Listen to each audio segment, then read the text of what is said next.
lugares tan dispersos, a veces tan alejados, y que nos una en torno a la palabra o al misterio también. Sí, señor. Dar las gracias también a compañeros de Televisión Española que han venido y a vosotros por haber preguntado esto. Te veo luego porque nos tenéis que contar unos cuantos cuentos, ¿te parece? Perfecto. Seguimos adelante. Sexto Festival de Encuentracuentos, es por lo que estamos aquí, Mitos y Leyendas en Tenerife. Y abrimos redes sociales, Blanco Radio en Facebook, en Twitter y en Instagram, nuestro WhatsApp 633-448816 y las gracias a nuestros compañeros que cuidan las redes sociales, Antonio Baena, Juan Gómez y Ramón Álvarez, que se encargan esta noche, esta tarde, de conectar con todos vosotros.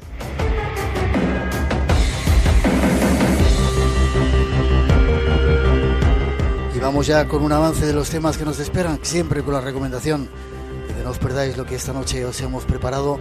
Ahí nos lo cuentan nuestros compañeros.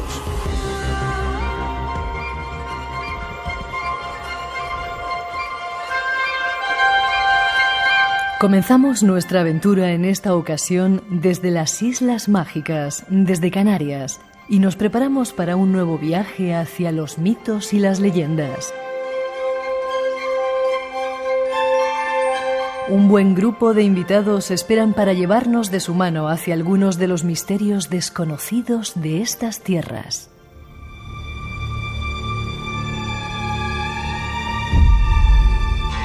Por ejemplo, los enigmas de la Virgen de Candelaria, los animeros o algunos secretos de los aborígenes de las islas. Habrá también historias de piratas y de esos extraños objetos que, según cuentan, aparecen en estas islas mágicas.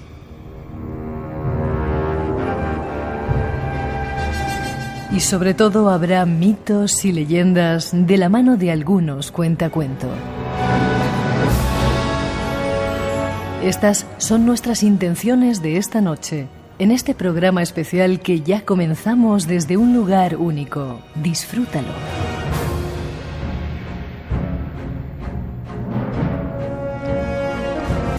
Buenas tardes. ¿Cómo estás? Muy bien. Contento de tenerte otra vez por aquí, por la isla. Me llamas Sahaña, ¿por qué? ¿Qué es eso de Sahaña? Sahaña en el ámbito nativo es el hermano de la comunidad, es el hermano social. Aña es el hermano de sangre. Y a veces el primero es más importante que el segundo. Sí. Porque el primero te lo buscas tú. Lo eliges tú, ¿verdad? Os pido un aplauso para él, es periodista, escritor.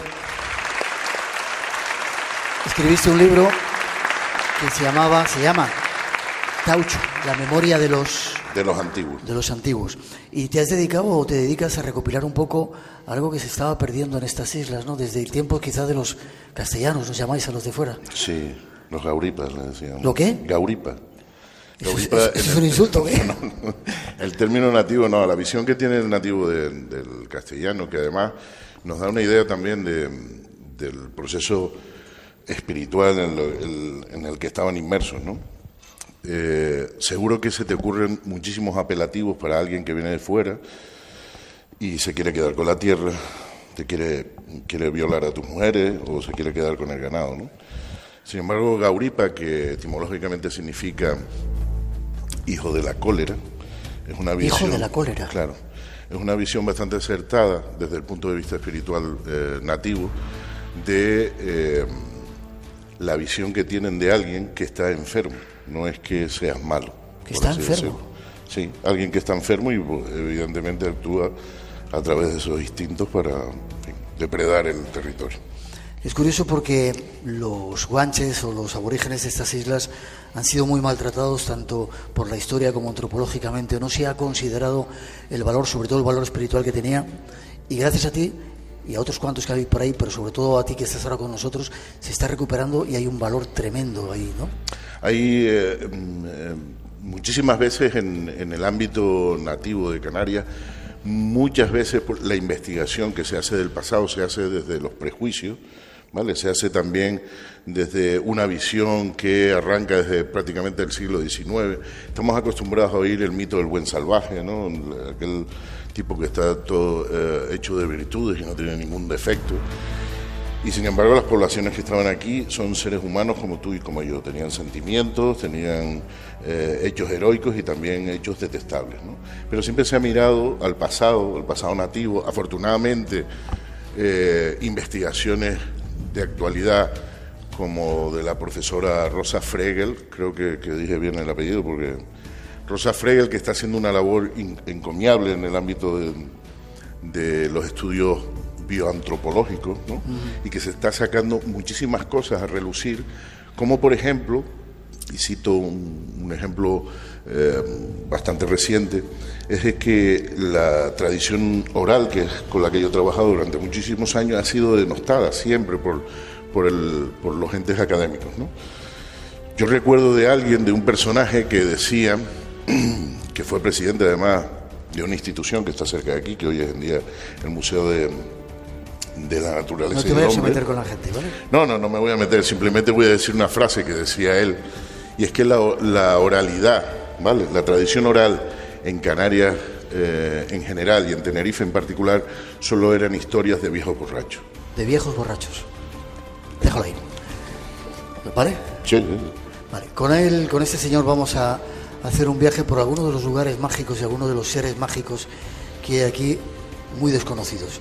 Nos vamos de viaje, empezamos por Candelaria.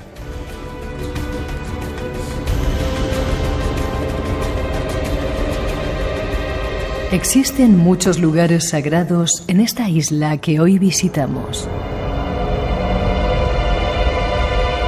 En el recorrido que deseamos hacer sobre sus mitos y misterios, queremos comenzar por un lugar especial, Candelaria. Busquemos algunos datos ofrecidos por el canal Tecton. Según la tradición, la Virgen se apareció en 1392 a dos aborígenes guanches que pastoreaban su rebaño.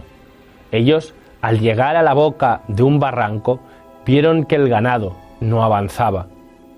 Uno de los pastores avanzó para ver lo que pasaba y vio en lo alto una pequeña imagen de madera de una mujer, como de 1 metro de alto.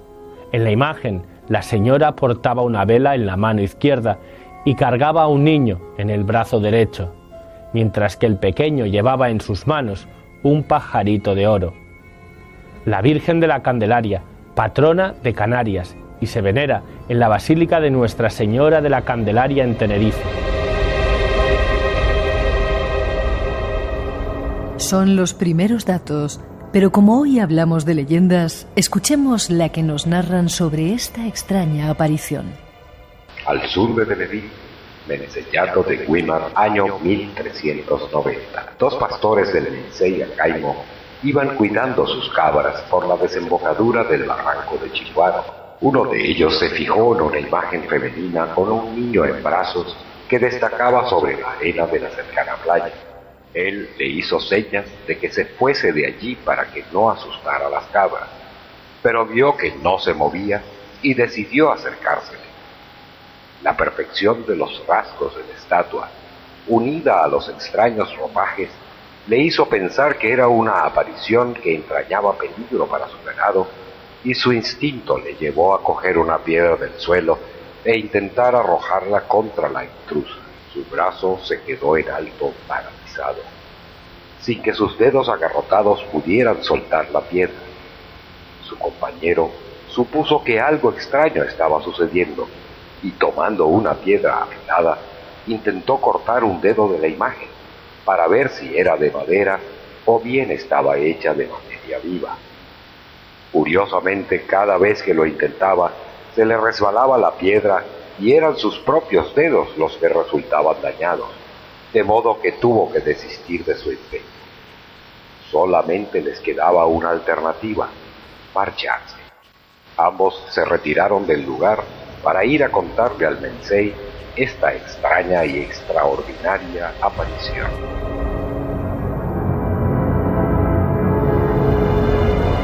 La leyenda de la Virgen de Candelaria, una apasionante historia que hoy deseamos daros a conocer. He visto, Nando, que escuchabas así con mucha atención la la leyenda. ¿Tiene que ver con lo que hay? Evidentemente, Abreu Galindo, que en su obra nos cuenta la historia, lo que aconteció, ¿no?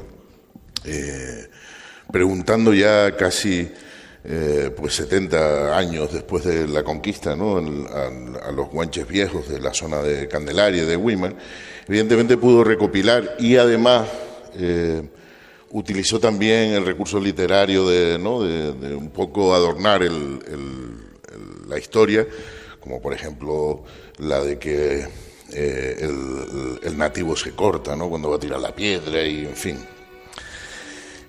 Bien, es verdad que mucho de lo que acontece en esta historia hay que retrotraernos a las creencias nativas, ¿vale? Y en este caso, en el ámbito de la mujer.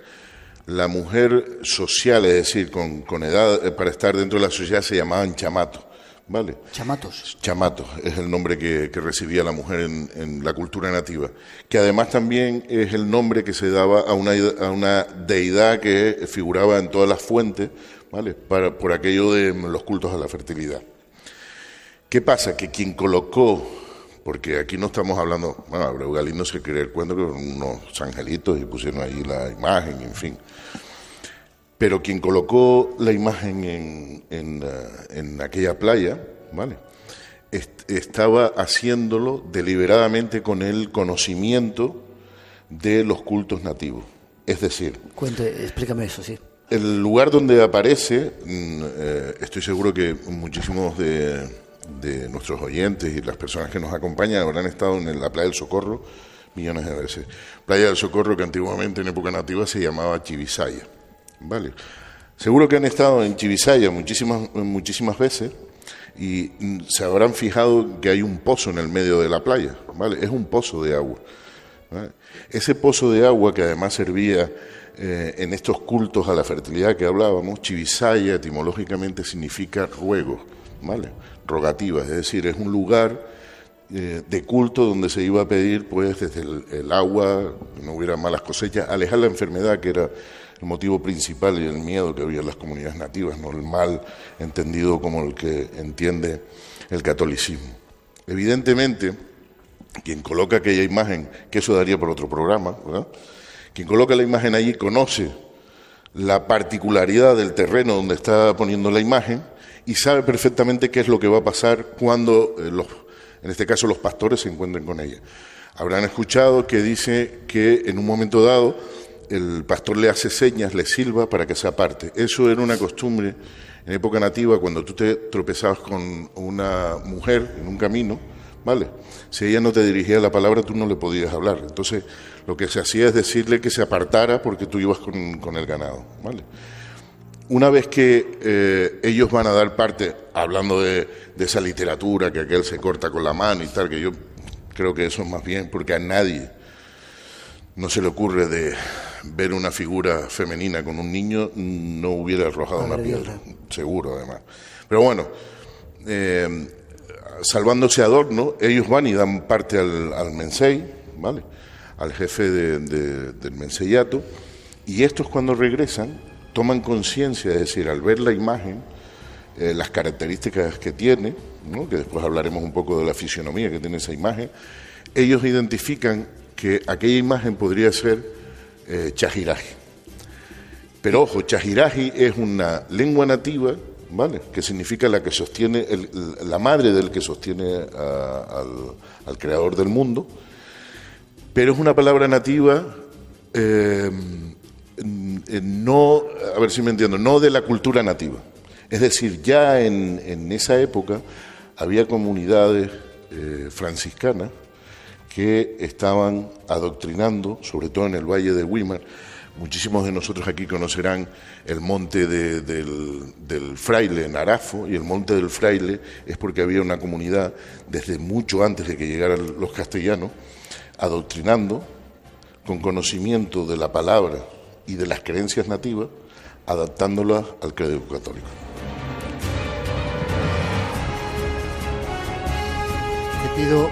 Te pido si puedes que seas más sintético, tengo muchas cosas que quiero que nos cuentes. Vale, está bien. Es decir, que esa representación de la Virgen ya aludía a otra otra figura que tenían los aborígenes. Sí, porque por eso digo que el conocimiento que las personas cuando traen esta imagen a la isla y la depositan, ¿vale? En un claro ejemplo, intención de evangelización, es decir, de lo que vendría después, aunque hay otros investigadores que dicen que esta imagen está puesta por otra cosa, es decir, es para que los nativos la encuentren y efectivamente la guarden, ¿sabes? Sí.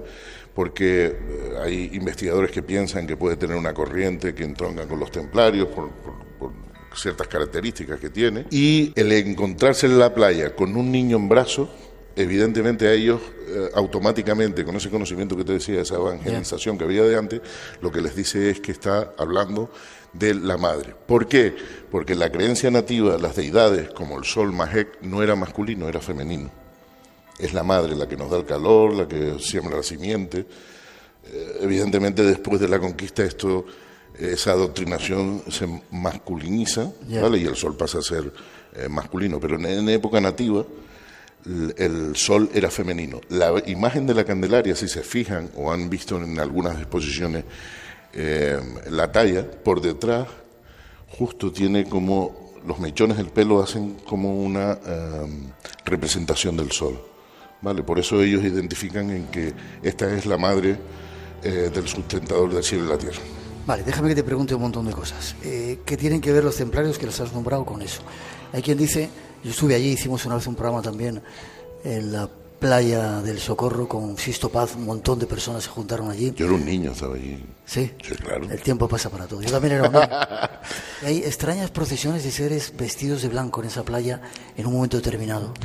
¿Quiénes son, qué eran o qué son? Sí, claro. Abreu Galindo recoge que, por tradición oral, que hay, él dice que hay estrellas, pequeñas procesiones de luminaria que se practican en la playa de...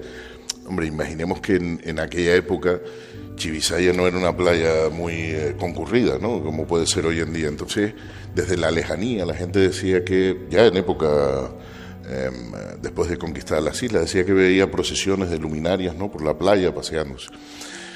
Muchísimas personas han querido ver en la talla de la Chasiraji, de la imagen de la Candelaria, han querido ver una representación templaria.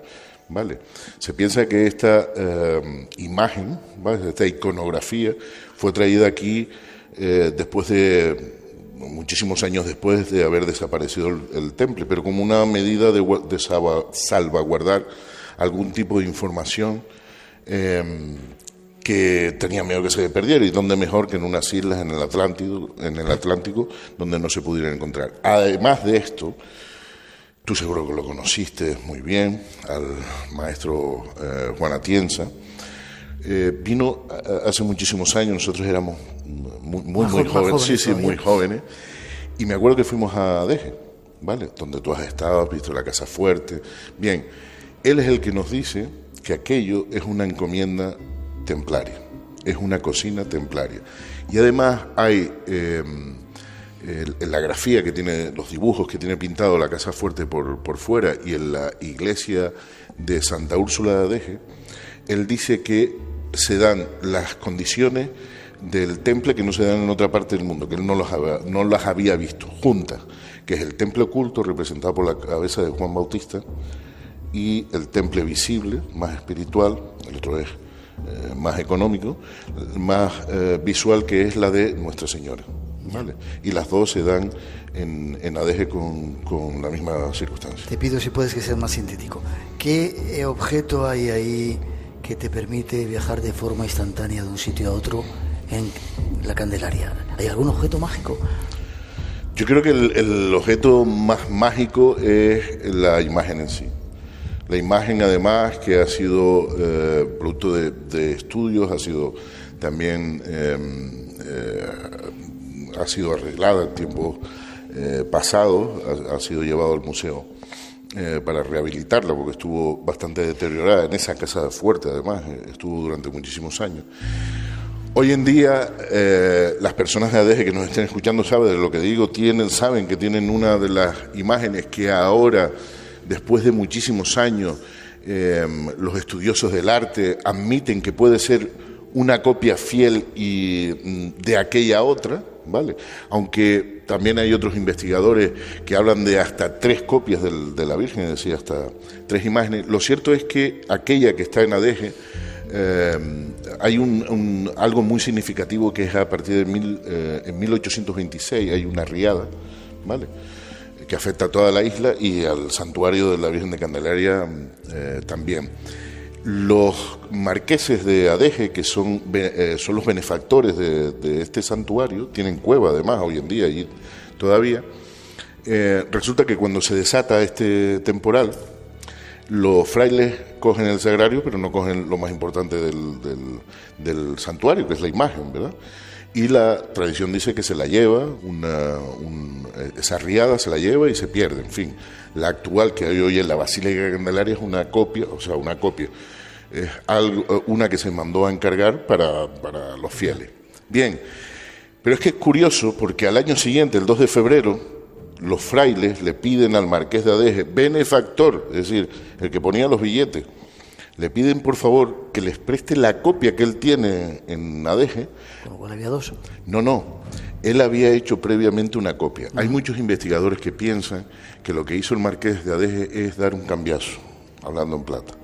Es decir, hizo una copia cuando se dio cuenta de que aquello era demasiado, puso la otra allí en el santuario con aquel aluvión agraciado para él y se llevó la original para allá. Hay muchos que además dicen que aquella puede ser la talla original que apareció en el Socorro. Pero el 2 de febrero, cuando le piden los frailes llevar en procesión a la imagen, que se la preste, porque si no tendrían que sacar un cuadro, el marqués les dice que no. Que no les... Y te me estás yendo por las ramas. ¿Qué objeto extraño tenían para que volase? Vete a ello. ¿Qué objeto tenían para volar, para transportarse? Sí, eso que decía que posiblemente hubiera en esa imagen un objeto para transportarse de un sitio a otro. Sí, es un rombo que hay a la altura del pecho. Tengo la fotografía, si quieres te la paso un día, y que se hizo a través de una radiografía. ¿Un rombo que hay a la altura del pecho dentro? Sí. ¿Qué es? Unos identifican que puede ser un clavo, cosa que me extraña, y otros identifican que es una piedra que no llegan porque no se sacó además, ¿no?, pero que es verde y que está en la parte del corazón. No sabemos si todavía sigue estando ahí. Ya, o sea que Candelaria, aparte de toda esa intensidad religiosa que tiene desde el punto de vista católico, subyace algo mucho más mágico que sigue estando ahí. Mucho más profundo y que además Juan Atienza nos lo puso en la palestra hace muchísimos años. A mí me contaron cuando descubrieron esa piedra de la Virgen hace mucho tiempo la historia. Espacio en Blanco, esta tarde, especial desde el TEA aquí en Tenerife, en Santa Cruz de Tenerife, con un montón de amigos que han venido a vernos. Vamos a hablaros de ovnis. Hay gente que también representa al mítico Paco Padrón, que estuvo por aquí montando aventuras, historias. Hay que dar gracias a José Gregorio González, que no está esta noche con nosotros, pero nos ayuda a hacer este programa. Y hay muchas cosas todavía que queremos contaros, mitos y leyendas, esa manera que hay de transmitir el saber antes de que se pierda con la televisión y con todas esas historias que nos han montado. Seguimos, Espacio en Blanco especial. Espacio en Blanco, en Radio Nacional, con Miguel Blanco. Vayamos ahora a conocer otro enigma de las islas, los animeros. ¿Pero qué son los animeros? Animeros son aquellas personas capaces de contactar con las ánimas de los difuntos. El animero en Canarias era la persona encargada de mediar entre las ánimas, las almas del purgatorio y los vivos. Una especie de fusión entre lo que conocemos como chamán, medium y curandero.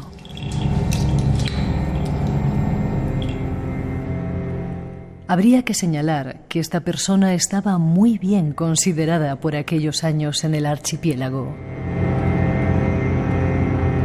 Al parecer, esta actividad la desarrollaban especialmente hombres, aunque existen algunos apuntes en los que se hace referencia a que no era exactamente así y que la presencia de mujeres animeras estuvo también muy marcada. De hecho, existe la posibilidad de que el ritual lo practicara una mujer o un hombre en función del sexo del alma penitente con el que se iba a tratar.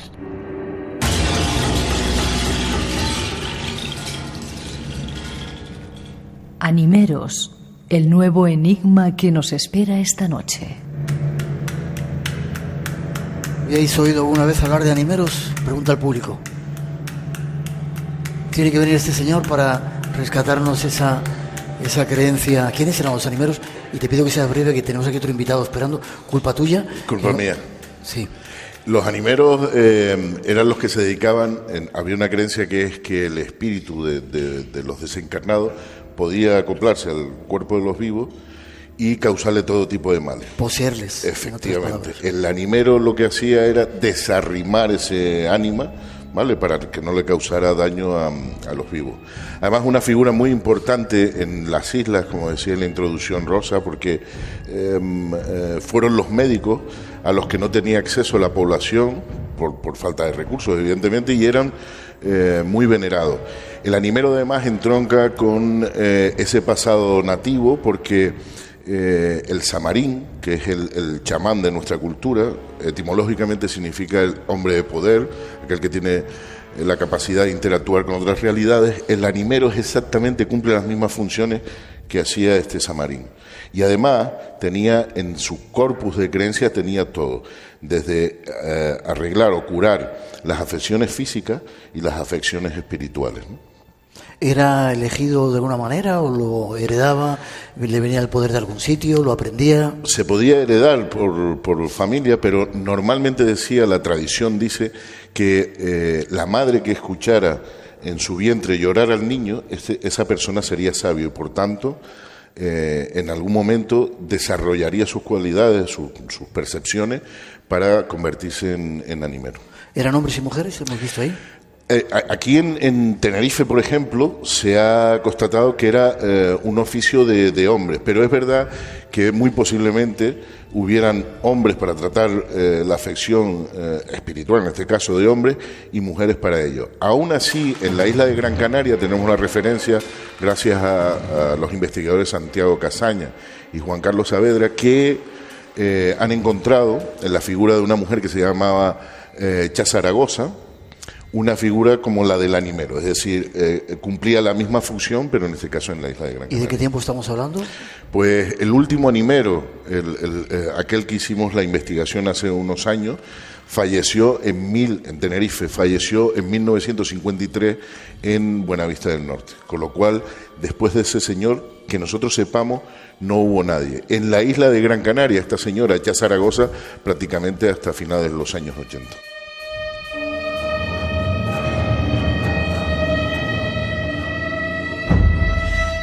Dime cómo trabajaban, qué hacían. ¿Hacían como exorcismos, como hacen los sacerdotes? Bueno, sabemos qué es lo que utilizaban en su curación, no solo por lo que ha quedado en la oralidad. De hecho, cuando hicimos un reportaje para la televisión hablando de este caso, entrevistamos a la nieta de este señor, Agustina Alegría le decían. Agustina Alegría Majorero le decían. Y curiosamente, en un proceso inquisitorial que hay de 1798, a un señor que practicaba este tipo de curaciones en Icó el Alto, ¿vale?, le llamaban el médico del purgatorio. Él explica ante el Santo Oficio qué es lo que hacía, por eso conocemos cuál era el corpus de sus curaciones. Por ejemplo, cosas tan singulares como para saber si el espíritu que agobiaba al vivo era mujer o hombre, se tenía que tirar en la tierra y revolcarse. ¿Quién se tiraba? El enfermo. Se tiraba en la tierra, se revolcaba y según la figura que quedaba, el animero interpretaba si era un hombre o una mujer. ¿Por qué? Porque el tipo de curación que aplicaría era distinto a si era varón o era hembra. ¿Y qué tipo de curación aplicaban? Con plantas, rezados, utilizaban una cuerda que se llama de San Francisco, que tiene 5 nudos para azotar, para espantar, exorcizar. Y aquí lo más impresionante que hemos encontrado, no solo en Tenerife, sino en toda España, es que esta señora, cuando lo estamos entrevistando, nos dice que su abuelo utilizaba un medallón para protegerse de los espíritus y hablar con ellos como si tú y yo estamos aquí conversando. Y es un medallón que además circula en las redes, es un medallón de unos 20 centímetros, que tiene una serie de dibujos, extraños dibujos. Está fabricado en latón, hierro y plomo, ¿vale? Y se lo colocaba en la coronilla el animero antes de empezar a curar. Esto despertó un gran interés, sobre todo en el ámbito de la antropología, en varias universidades de Barcelona y Galicia, porque jamás se había oído hablar de un medallón que sirviera para este menester, ¿no? Ya no queda nadie. Que nosotros sepamos, curaciones como las que hacían los animeros, ya no creo que quede. Y estaban en todas las islas, no solamente... En todas las islas. Démonos cuenta que en una época falleció, el majorero falleció en el año 53, echen para detrás. Imagínense en una época donde la sanidad no era como en día pública, ¿no? Donde tenías que pagarle al médico, y muchísimas veces la gente era gente muy humilde y solo tenía productos de agricultura, que era con lo que se le pagaba a estos animeros, ¿no? Por eso eran muy reverenciados y muy respetados, porque no solo es que funcionara, es que además de curar las afecciones físicas, curaban las más importantes, que eran las espirituales. Espacio en Blanco esta noche, esta tarde desde el TEA, hablando de mitos y leyendas. Todavía tenemos cosas que contaros. Espacio en Blanco, tu cita con lo desconocido, en Radio Nacional, con Miguel Blanco. En este momento con Nando Hernández, 3 o 4 minutitos más. Has traído un personaje que tengo aquí atrás, es un pintor, me dices. Bueno, es más que eso. Es un profesional de las bellas artes y además con un cometido muy importante, y es que ha abordado la investigación de la geometría sagrada que tenemos en Canarias, que la hay, pero que por esos prejuicios muchas veces no se habla. Vale, ahora vamos a hablar enseguida con él. El papel de las mujeres en el mundo de los aborígenes, ¿eran tan importantes como en otras culturas o eran seres de segunda o de tercera? Nosotros tenemos que entender que la mujer en la cultura nativa, a pesar de lo que nos hayan contado los cronistas, que en muchos casos fueron milongas en el buen sentido de la palabra, pero que evidentemente evidenciaban el que no tenían un conocimiento de la cultura nativa más allá de cosas que les sorprendían, como por ejemplo ver a unas mujeres con los pechos al aire, y entonces eso eran brujas, es el pecado efectivamente, también, ¿no? Y que en verdad eran mujeres sagradas, eran arimaguadas. Pero en el concepto de la mujer como tal, se borra después de la conquista de esa memoria. ¿Por qué? Porque la mujer en la época nativa era la transmisora de la espiritualidad, era la transmisora del conocimiento de las plantas, lo que sana, y en definitiva era la que guardaba la memoria del linaje, de quién era tu abuelo, de quién era tu bisabuelo y quién era tu tatarabuelo. Qué bonito que fuera así, ¿verdad? Efectivamente. Pero llegaron unos cuantos y cambiaron un poco la historia, y ahora hay que recuperar toda esa fuerza que tenía la mujer. Ahora hay que recuperar esa memoria, recuperar esa fuerza y empoderar a la mujer, que como todos sabemos, por lo menos en Canarias, siempre ha sido el pilar en todos los sitios que yo conozco, por lo menos.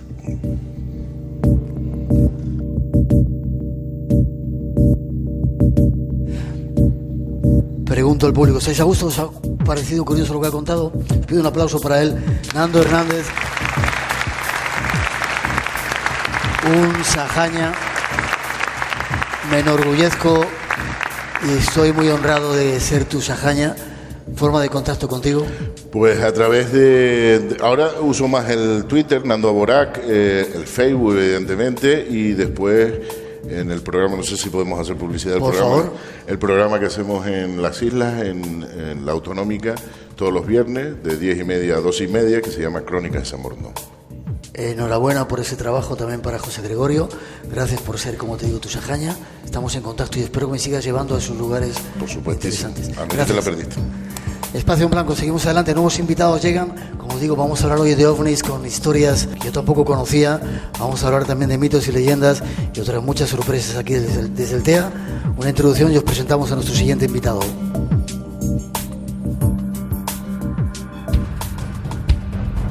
Casas encantadas, encuentros en otros mundos, enigmas de la historia. Elige tú el misterio. Vuelve a reencontrarte con lo desconocido, cuando, dónde y como tú quieras. En rtv.es a la carta, los podcasts de Espacio en Blanco te esperan. Espacio en Blanco, con Miguel Blanco, en Radio Nacional.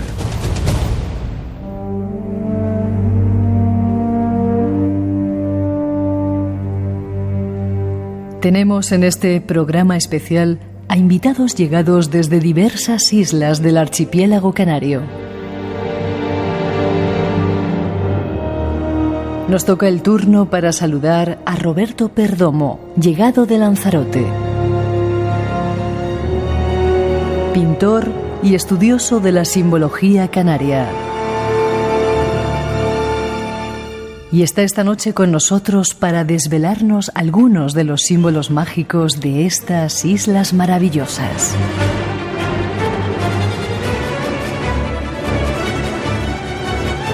Un placer saludarte, Roberto Perdomo. Os pido otro aplauso para él. Llega desde Lanzarote, ¿no? Yo he visto algunos de los cuadros que tienes por ahí. Increíble. Dicen que eres el heredero de un pintor también muy importante de tu isla.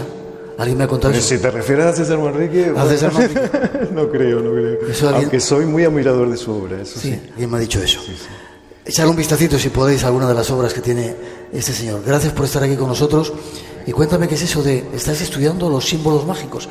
¿Los guanches tenían símbolos mágicos? Pues mira, llevo casi 20 años terminando mis estudios en Bellas Artes. Empecé a investigar y a estudiar la geometría de la artesanía textil de aquí, ¿no? Que tenía una particularidad muy curiosa, que era composiciones muy abstractas. Es decir, mientras que otros pues reproducen flores, caballos en sus trajes tradicionales, aquí se hacía unas composiciones muy interesantes, ¿no? Y ahí me llevó por un camino y llegué hasta encontrar ¿cómo te diría? Como un más allá. Es decir, ya no solo es una expresión estética, sino que puede llegar más allá. Y entonces cuando ya se puede un poco trabajar con las diferentes formas geométricas, que viene a ser siendo algo como una especie de arquetipo del inconsciente, ¿no? Ya. Me estás diciendo que cuando los aborígenes dibujaban esa serie de cosas, no eran una cosa al azar, sino que había o hay un... No solamente nuestros indígenas canarios, sino cualquiera puede ver la artesanía y el arte que se hace en cualquier cultura indígena, los indios, hopis, mayas, y encuentras esa característica, ¿no? Composiciones geométricas relativamente sencillas, pero casi todas dentro de la abstracción, ¿no? Cuéntame algún ejemplo. Bueno, el ejemplo quizás que más todo el mundo puede reconocer en Canarias son lo que llaman las pintaderas, ¿no? Que son procedentes de Gran Canaria y que tienen diferentes estilos, ¿no? Desde composiciones circulares, de círculos concéntricos, de estrellas que pueden dar la sensación de símbolo solar, símbolo lunar, te diría hasta incluso geometría que se reproduce fractalmente, que es un concepto que estamos estudiando por relativamente hace poco, ¿no? Ya. Pero ves, cuando dices eso, Roberto, quien hacía eso debía tener una capacidad o una visión muy diferente de lo que primero se ha pensado y mucho más profunda, ¿no? Claro, nos estamos dando cuenta de que nuestros antepasados indígenas no eran brutos que solo andaban con las cabras por ahí, sino que tenían un concepto de la vida muchísimo más complejo, ¿no? Diría casi holístico. Nosotros en nuestra cultura tenemos todo como parcelado, mientras que ellos convivían dentro de una unidad, ¿no? Yeah. Que en el caso geométrico sería como formando parte de un círculo. ¿Y te has dado cuenta que esa serie de símbolos, ¿cómo se llaman? Eyatén. Que esa serie de símbolos servían para proteger el lugar o... Hay dos términos que hacen referencia a la geometría. Uno es la tarja, que viene a ser siendo, siempre se le da la traducción como de escudo, ¿no? Entendemos escudo como ese aparato que ponemos en el antebrazo para defendernos, ¿no? Sí. Pero dentro de ese aparato había un diseño geométrico. Entonces, esos diseños geométricos tenían una combinación que era de protección. Y el eyatén es el contrario, es como el reverso de la moneda, ¿no? Atrae. Mientras que uno protege, otro atrae. ¿Atrae lo bueno? Evidentemente, porque no quieres atraer lo malo. Yeah. Lo importante dentro de lo que yo he estado estudiando es que el que hace el eyatén tiene que tener algo muy claro en su ser interno, es decir, que sienta, que tenga alineado lo que siente, lo que piense y lo que es importante lo que dice. Ya. Escucha, ¿y quién les enseñó a esa gente esa serie de cosas? ¿De dónde venía ese conocimiento, ese saber? Yo pienso que evidentemente del norte de África. Todos entendemos que la humanidad nace de África. Y hay un ejemplo muy, muy importante, es que si uno estudia la población de los dogones, esa población indígena que está en el norte de Mali, se da cuenta de que tiene las mismas composiciones geométricas que te encuentras, por ejemplo, en la cueva pintada de Galda, pero exactamente la misma composición geométrica y los mismos colores. Yeah. Es decir, uno si se pone a investigar llega a decir, bueno, es que hay un origen norteafricano más antiguo, quizá, pues no, tampoco soy arqueólogo ni historiador, que Egipto, que posiblemente sea como el germen, ¿no?, de ese tipo de composiciones que llegan a lo mágico, ¿no? Hablas de los dogones, y los dogones te dice que tenían contacto con gente venida de arriba. ¿Se puede de alguna manera pensar que había un paralelismo también entre los que aquí contaban cosas? Quién sabe, ¿no? Yo pienso que, bueno, ya hay un montón de investigadores que tratan esa teoría, ¿no?, de los antiguos astronautas y tal. Para mí lo interesante es el aspecto práctico de la pintura, en el sentido de que yo quiero decir algo aparte de crear una obra bonita, ¿no? Yeah. O quiero atraer algo, o quiero cambiar mi vida. Miguel, hace 2 días yo estaba en mi estudio y ahora estoy aquí. Y yo vivo como súper lejos, ¿no? Vienes de Lanzarote, ¿no? Vengo de Lanzarote, tengo un estudio que es la casa de mis bisabuelos. Y yo siempre digo que vivo como en la periferia de la ultraperiferia, porque si Canarias es como un poco la ultraperiferia, yo estoy allá, ¿no? ¿Y si estás aquí será por algo? Una parte de culpa de Nando, pero... De Nando, que está por ahí. ¿Será por algo? Pero sí, en pleno de 2 días estoy aquí. Y el jueves estaba trabajando con mis yatenes allá. ¿Cómo podemos, que así para terminar, que nos van a contar un cuento enseguida, construirnos una yatene de esos para que atraigamos cosas buenas? Aparte de ver tus cuadros, que luego nos dices alguna página web. Yo pienso lo que te decía antes, que no es tanto la combinación que tú hagas de los elementos geométricos, del punto, de la línea, del círculo, del triángulo, de los poliedros, del cuadrado, sino la intencionalidad que tú le pongas en eso. Y lo que quieres, tu deseo, ¿no? Tu deseo de qué quieres hacer con eso. Entonces, por lo menos una obra bonita te va a quedar, y después el feedback ese que te viene es el resultado de esa impecabilidad en ese alineamiento, ¿no?, de tus sentimientos con tu pensamiento y con tu palabra. Es curioso porque nos estamos empezando a dar cuenta, igual que hablábamos con Nando, que detrás de esa basílica de la Candelaria hay mucho más. Detrás de lo que sabían o estamos dando a conocer ahora de los aborígenes, había mucho más, ¿verdad? Hay otras realidades que se nos ocultan y que quizá no quieren que conozcamos. Pero te diría más, estamos viviendo como una especie de renacimiento y de reconocimiento de nuestros antepasados. Gracias a vosotros. Y fantástico, ¿no? Intentamos hacer lo que podemos, ¿eh? Pido un aplauso para él. Gracias.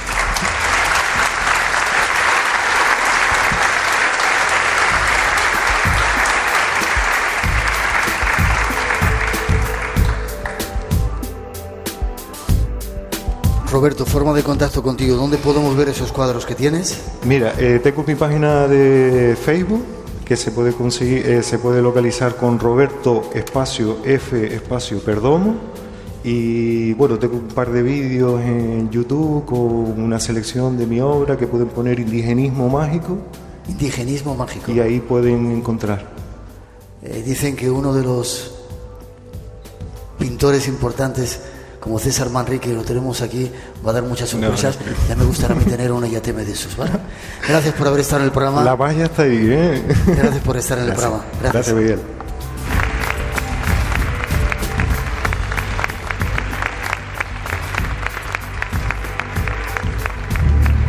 Espacio en Blanco. En la madrugada del sábado al domingo, a partir de las 2, la 1 en Canarias. El misterio continúa. En Radio Nacional, con Miguel Blanco. Y esta noche con un montón de invitados esta tarde que van a estar llegando hasta el programa. Llega Laura Escuela. Buenas noches, Laura. Buenas noches. No te voy a dejar que digas casi nada, sino que cuentes los cuentos.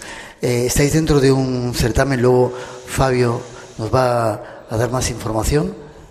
¿Estáis tratando de transmitir la cultura a través de cuentos? Sí. Estamos en tus manos, cuéntanos un cuento. Me ¿Quieres encanta contarme? que nos cuentes cuentos. Muy brevemente, una leyenda de la Isla del Hierro.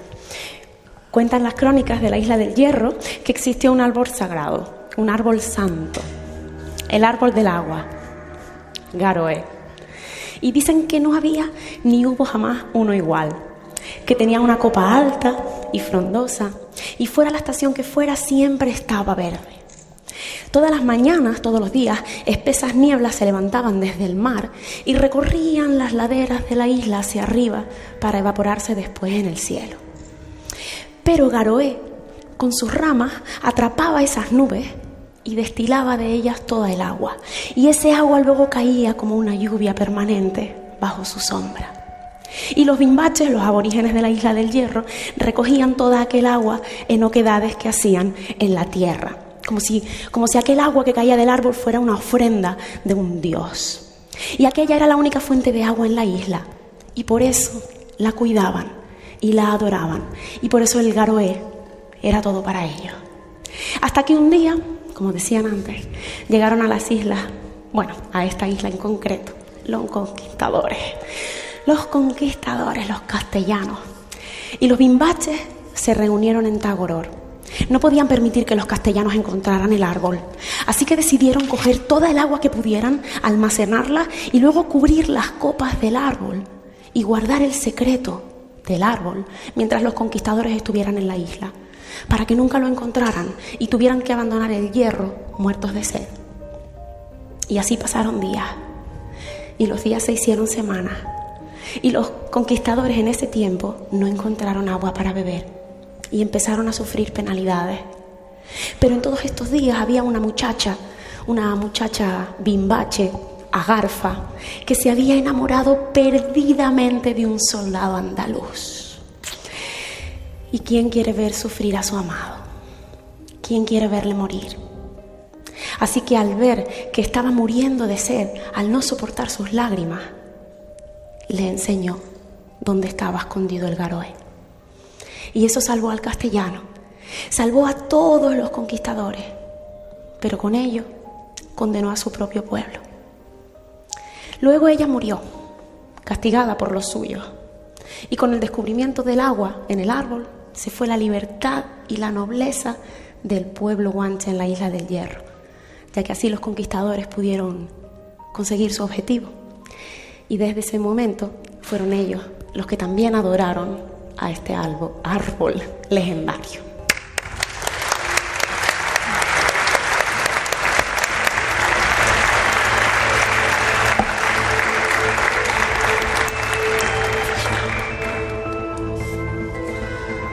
Gracias a Laura Escuela, que nos ha contado esta bonita historia. Seguiremos hablando dentro de un ratito. Tengo por aquí a David Suárez. No te voy a dejar hablar, David. Dentro de un momentito quiero que saludes. Buenas noches. Experto en Rosacruces. Más o menos.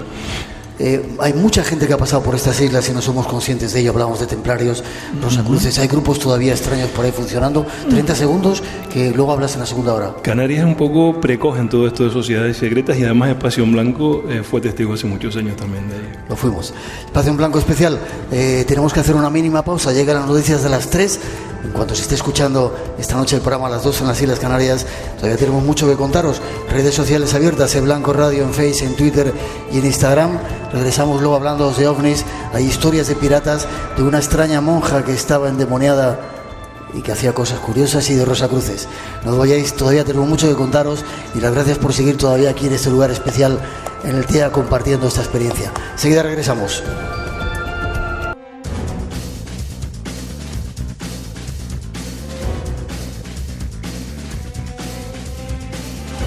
Aquí estamos, tras las noticias de las 3, las 2 en las Islas Canarias. Cuando estéis escuchando esto, continuamos con este programa especial desde el TEA aquí en Tenerife, con un montón de amigos que han venido a vernos desde las Islas Afortunadas, diferentes lugares, y buenos invitados. Espero que estéis disfrutando de ello. Saludos a todos los que seguís llenando este espacio en blanco aquí en el TEA, a todos los que escucháis en Radio 1 y Radio 5 en este momento que se está emitiendo el programa, a todos los que descargáis el programa con más de 2 millones de descargas en todo el mundo y a todos los que en la radio online en diferentes países, más de 100 países en todo este planeta, conectáis con el espacio en blanco. Es un placer compartir desde estas islas mágicas.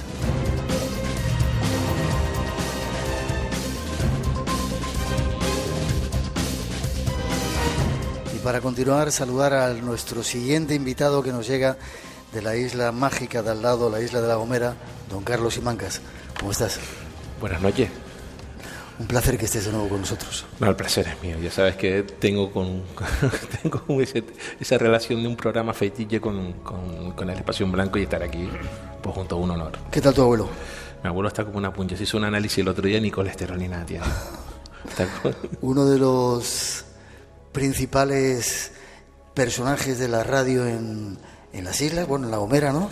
Y anda que no sabe. Sí, fue el primero que emitió con una radio en La Gomera en el año 1955. Sí. Pues se construyó una radio y bueno, pues de ahí no ha parado hasta ahora. Hasta ahora sigue en la radio hasta ahora mismo. Sí, señor. David Suárez, otra vez te saludo. Buenas noches. Te voy a dejar un poquito ahí para que luego nos cuentes eso de los Rosacruces. Tras esa introducción vamos a hablar de cuestiones extrañas que ocurren en las islas y a ver cuándo volvemos a La Gomera, ¿vale? Hay que hacerlo, de nuevo. Sí, señor, vamos con esa introducción y ya veréis qué historias más curiosas nos van a contar de monjas y de piratas, entre otros seres. En las Islas Canarias existen muchos misterios.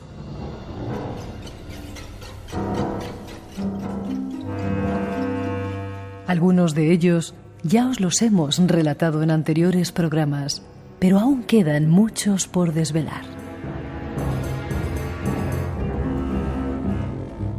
Por ejemplo, el misterioso y descabellado relato de Sor Juana de San Bernardo ante la Inquisición, de la que logró escapar a pesar de confesar que llevaba 29 años manteniendo un pacto con el diablo.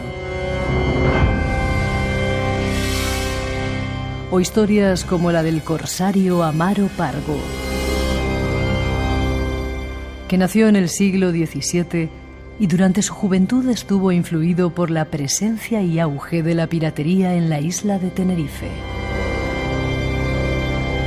Llevó una vida apasionante que hoy queremos conocer, como la del también pirata Alí Arraiz. Nos lo relata nuestro nuevo invitado.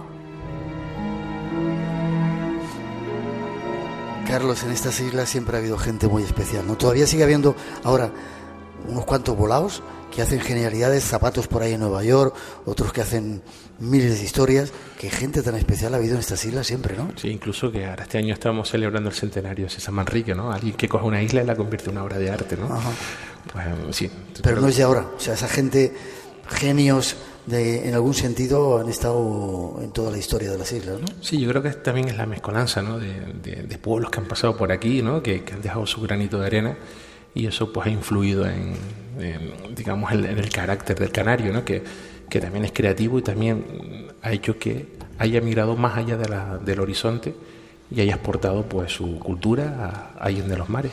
Vale, empezamos hablando de seres extraños. Sor Juana de San Bernardo. Mato, sí.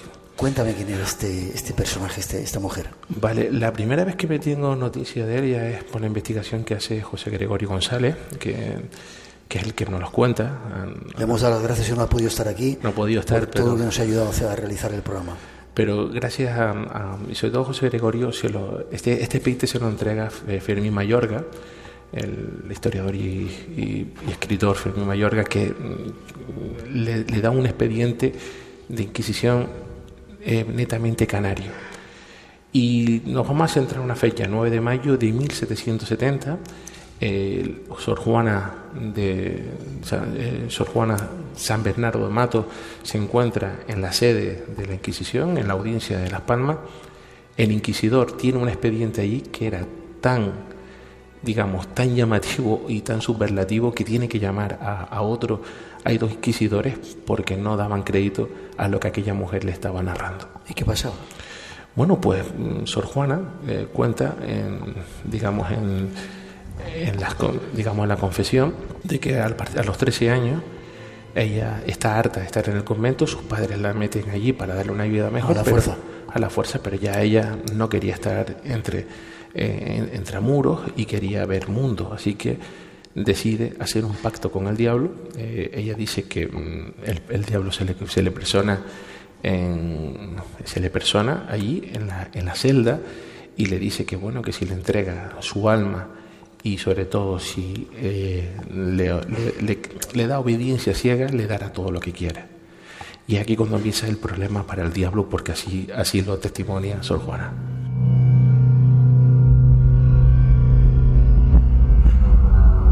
Estamos hablando de 1770. ¿Y las Canarias, cuál de ellas? Gran Canaria. Gran Canaria. Sí, estamos en Gran Canaria. Y Sor Juana empieza a contar allí en esa confesión, le empieza a contar de que lo que a ella le apetecía era mantener relaciones carnales. Bueno, quería sexo. Sexo. Lo tenía todas las noches con el diablo. ¿Sí? Sí, de hecho el diablo le entrega, ya cansado de la lujuria de Sor Juana, le entrega un anillo con una especie de negro, boca abajo, sacando la lengua, que era el propio diablo, pero esto era para invocar a Asmodeo, que digamos que el diablo le cede a Asmodeo el papel de yacer con una monja, y Asmodeo también termina por cansarse. ¿Era tremenda? Sí. Bueno, sí. No reáis, que es peor. Bueno, ella le pide un obispo, el obispo, digamos que el obispo tenía fama de bastante estricto, le piden al obispo, pues bueno, el diablo le entrega al obispo. Hombres casados que pasaban por delante del convento, se los entrega según lo que ella quisiera.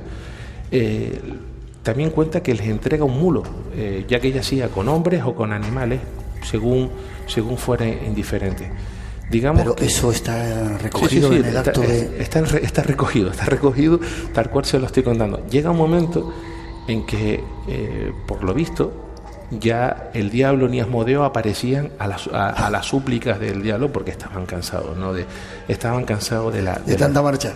De tanta marcha, sí. Ponemos un poquito de música.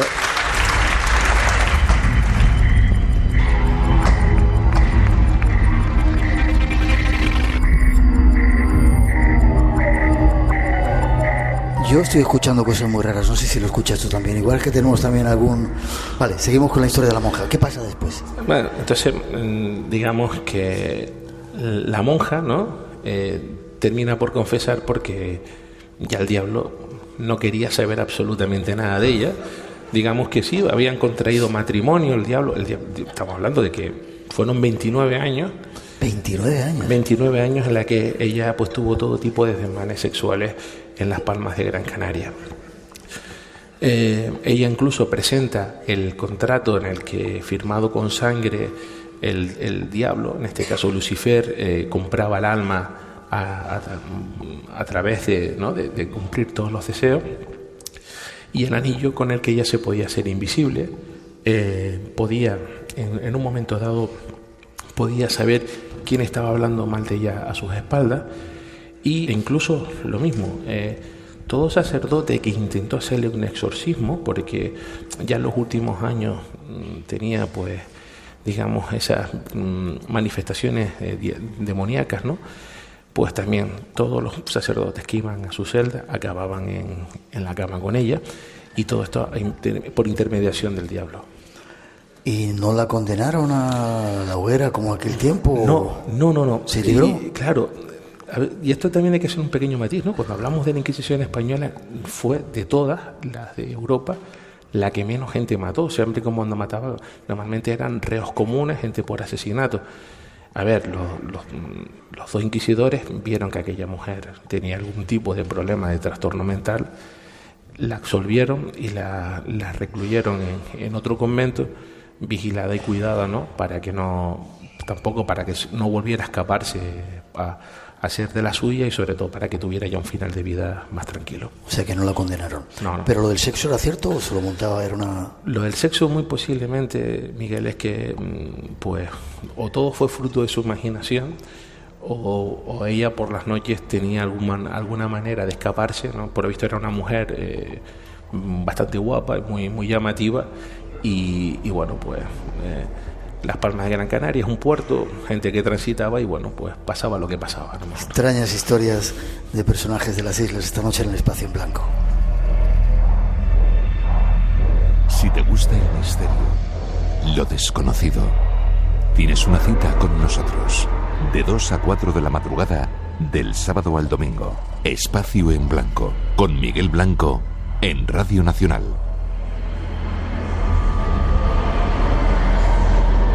Esta noche con invitados especiales, en esta ocasión llegados desde la isla mágica de al lado. Además había piratas, ¿no? Había piratas y hoy vamos a hablar de dos. Yo creo que de dos que eligieron, pues dos bandos distintos, ¿no? El primero sería pues don Amaro Rodríguez Rafael, conocido por Amaro Pargo. Amaro Pargo, sí. ¿De dónde era? Era aquí, de Tenerife. Sí, nació en San Cristóbal de la Laguna. Y bueno, para aquellas personas que quieran saber hasta su casa, bueno, pueden ver su casa y su tumba hoy mismo. La cantidad de cosas que estáis descubriendo esta noche aquí, ¿verdad? Estamos descubriendo todos aquí esta noche, ¿no? En la calle San Agustín, número 3, ¿vale? Está la casa de él, y en la parte alta, en el frontis, tiene una estatua, hay una pequeña figura de piedra de la Virgen María, estaba en su casa. Y luego pues su tumba se encuentra en la iglesia de Santo Domingo, además una tumba bastante llamativa, carabela, dos tibias cruzadas y el símbolo de la soga y el cuchillo, que fue con el que Felipe V lo nombró a él, señor de la soga y el cuchillo, que podía administrar justicia y muerte en su barco. Era un personaje muy... ¿Era pirata o filibustero o corsario? ¿Qué es lo que era? Él era corsario, aunque sabemos que en el mar lo de pirata y corsario, pues digamos era una línea muy fina y se atacaba a cualquier barco lo que pasaba por allí. Pero él era banquero, era comerciante, era terrateniente y digamos que comerciaba con todo tipo de género, inclusive con uno que le estaba dando pingües beneficios, que era el esclavo. De hecho, en varias cuevas que hay en la costa entre Bajamar y Punta Hidalgo, servía para para esconder a estos esclavos, para llevarlos para América. ¿De dónde conseguían los esclavos? ¿Eran gente de aquí de las islas o africanos que conseguían por ahí? Normalmente, si nos atenemos a los libros de Carlos Canales, en Naves Mancas, pues hablamos sobre las factorías que tenían los portugueses en la costa africana, ¿no? Eran los portugueses que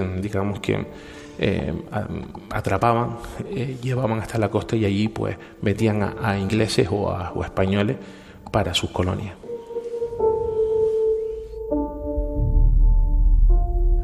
Cuéntame un poco más de la historia de este personaje. ¿Por qué se hizo famoso? ¿Por eso? ¿Porque consiguió poder? Claro, él era un hombre muy poderoso, se hace muy rico y sobre todo también en Tenerife empieza a tener una gran fama porque se dedicaba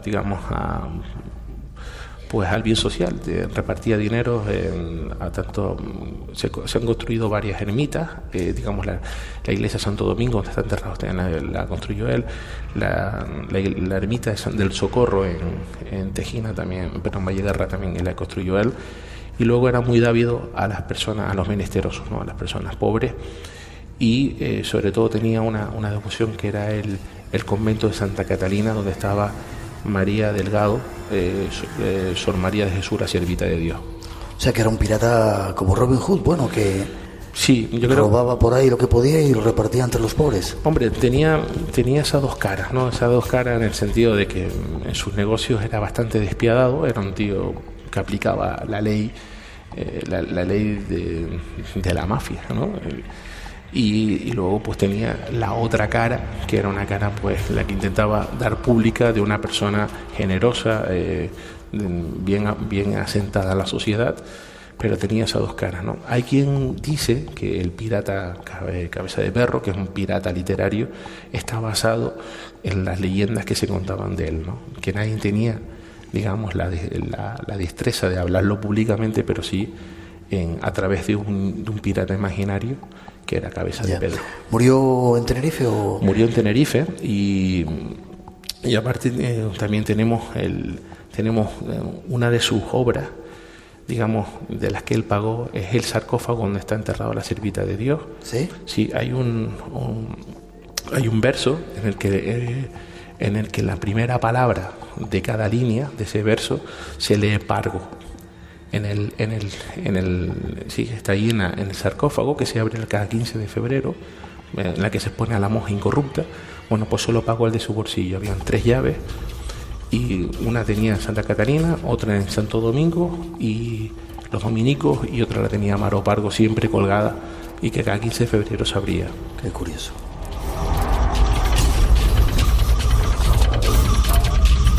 Esa es la historia de un pirata. Y otro que se llama Ali Arraiz. ¿Qué hacía también? Vale, este es menos conocido, pero aquí en Canarias se le conoció bastante bien. Digamos, fue bastante cabroncete aquí en Canarias. Sí. Simón Romero. Él nació en Las Palmas de Gran Canaria, en el barrio San Cristóbal, y pescando en la costa, en África. Por cierto, pescando yernes y pargos que salaban para traerlo aquí en Canarias, que hoy todavía sigue estando. Yernes y pargos. Y pargos, ¿no? El pescado salado. Bueno, pues es apresado y llevado hacia Argel. En Argel lo enrola Tarek, el famoso almirante que junto con Solimán, que asaltan San Sebastián de la Gomera, que la queman.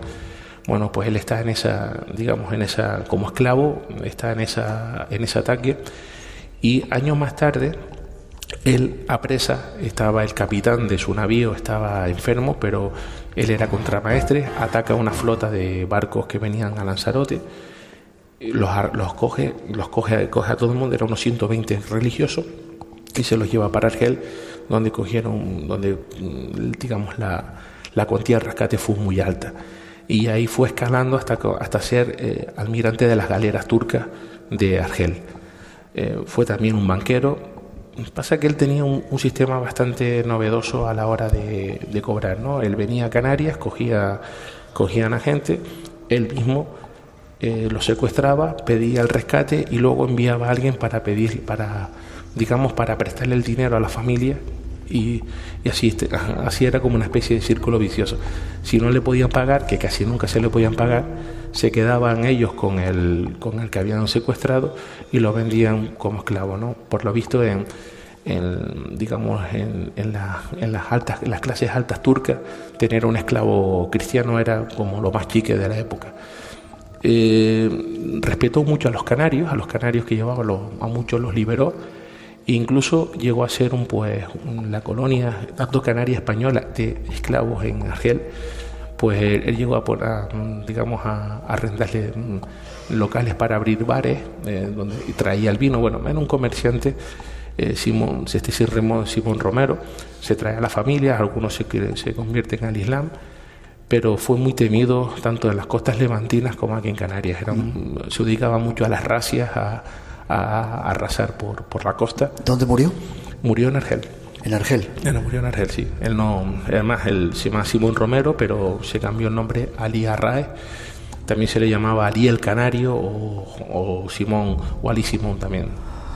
Casi nos vamos. Antes de dar paso a David, que lo tengo por aquí, el último misterio de La Gomera. ¿Qué ha pasado en esa isla mágica? Siempre pasan cosas. Sí, ahora estamos detrás de un decapitado. Sí, se aparece una persona sin cabeza en la playa Santa Catalina, en el Migua. ¿Qué me dices? Sí, y nosotros estamos hoy por hoy calculando que puede ser Juan Rejón, el fundador de Las Palmas de Gran Canaria, que fue asesinado por Hernán Peraza allí. Y bueno, que se aparece. Tenemos varios testigos ahora que estamos. ¿Lo ha visto la gente? Sí, estamos ahora mismo esperando a reunirnos con 2 testigos oculares de este suceso, ¿no? Una persona que va con ropaje antiguo, sin cabeza, por la playa de Santa Catalina en el Migua, donde estuviste. Lo que no pase en esa isla. ¿Te quedas un poquito? Por supuesto. Espacio en blanco. En la madrugada del sábado al domingo, a partir de las 2, la 1 en Canarias. El misterio continúa. En Radio Nacional, con Miguel Blanco. Y ahora con otro invitado que no teníamos previsto todavía, porque tiene muchas cosas que contarnos, David Suárez. ¿Tú de dónde has salido? ¿También gomero? Bueno, un poco chicharrero gomero, ¿no? Sí. Ahí mezclado. Y tienes que contar historias de los Rosacruces. Pues que sí. Decía antes que han estado mucho en estas islas, hay un montón de sociedades secretas, ¿verdad? Sí, Tenerife, Canarias en general ha sido como muy precoz, muy...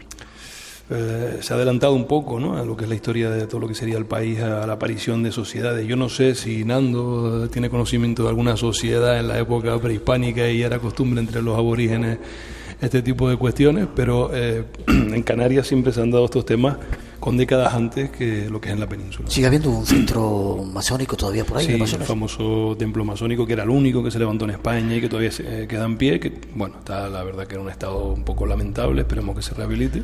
¿Y sigue habiendo Rosacruces todavía? ¿Sigue habiendo masones? Sí, los Rosacruces en Canarias aparecen de manera clandestina a finales de los 60. Y es muy curioso porque crean aquel famoso instituto, la Sociedad de Investigaciones Parapsicológicas, que crean aquellos, a partir de ahí se crean aquellos primeros encuentros en las cañadas del Teide, los que se intenta, aquellos de conciencia planetaria en el año 78. Y 11 años después, a partir de ese encuentro que hubo en el Teide, pues hubo uno muy famoso en el que además Pasión Blanco fue protagonista, ¿no? Curioso. ¿Siguen controlando por debajo la sociedad sin que se den cuenta? Yo creo que no. ¿Tú crees que no? Yo creo que este tipo de grupos, en mi opinión personal, ¿no?, son más de carácter cultural, místico, por lo menos lo que ha habido en Canarias, ¿no? Han favorecido mucho el desarrollo social, se preocuparon mucho por la educación en épocas en las que la política no se dedicaba a nada de eso. Vale, te emplazo para que nos lo cuentes más extensamente en el programa, ¿vale? Os pido un aplauso para los dos gomeros que han venido a conquistarnos esta noche. Forma de contacto contigo, Carlos. A través del Facebook, Carlos Jesús Pérez Simancas, tengo una página. ¿Que te escuchen? Pues sí, a través del Facebook, Carlos Jesús Pérez Simancas, tengo una página, y a través también de Crónica de San Borondón, los viernes. ¿Y a ti, David, dónde te localizan? Pues me pueden localizar en Facebook, David Suárez Dorta, y bueno, mi libro Rosacruces, Historia y Personajes, editorial Almuzara, en todas las librerías del país. Gracias a los dos, como os digo. Una pausita y vamos de nuevo a escuchar antes de que venga. ¿Y dónde viene? De Austria. De Austria, una mezcla extraña, ¿no? Una mezcla extraña. ¿Y llevas cuánto tiempo contando cuentos? 21 años. ¿21 años? Sí.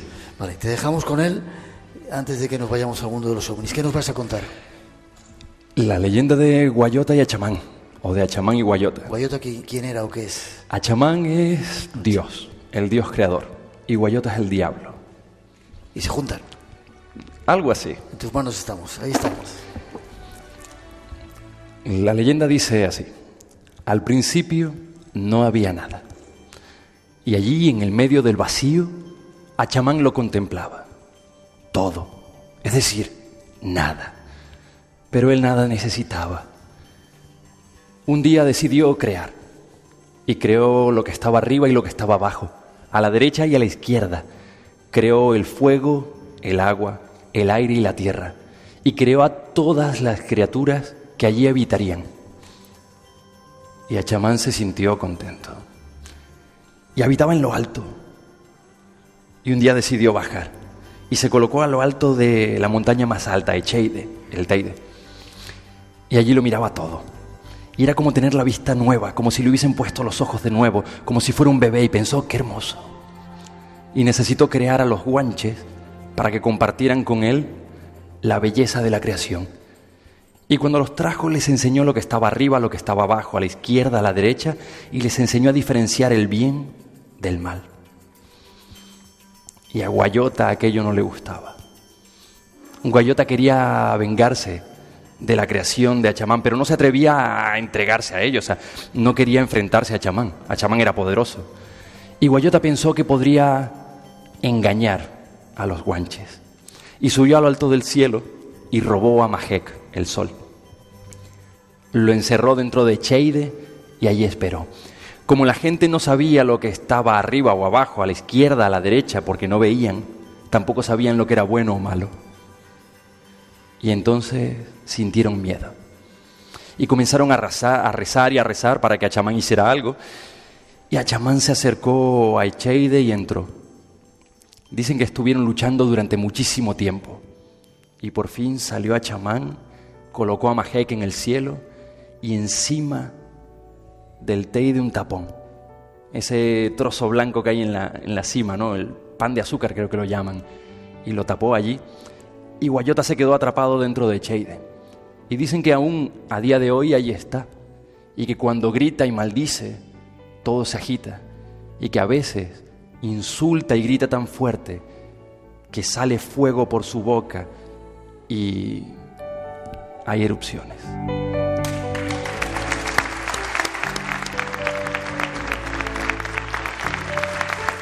Espacio en Blanco, en Radio Nacional, con Miguel Blanco.